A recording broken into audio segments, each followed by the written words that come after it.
জামালপুরের মাদারগঞ্জে তারতাপাড়া প্রভাতী স্কুলে কুচকাওয়াজ ডিসপ্লে সাংস্কৃতিক ও পুরস্কার বিতরণ অনুষ্ঠান অনুষ্ঠিত হয়েছে। মাদারগঞ্জ জেলা প্রতিনিধি মোহাম্মদ আলী জিন্নাহ জানান, বৃহস্পতিবার দিনব্যাপী স্কুল মাঠে অনুষ্ঠানের শুভ উদ্বোধন করেন বালিজুড়ি ইউনিয়ন পরিষদের সাবেক চেয়ারম্যান মঞ্জুরুল ইসলাম মুসা।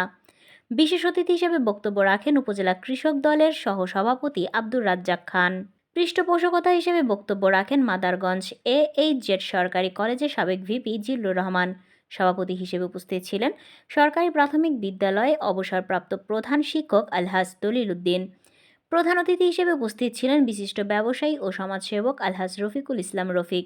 সার্বিক ব্যবস্থাপনায় ছিলেন ঢাকা C&F ও প্রভাতী স্কুলের পরিচালক বজলুর রহমান খান।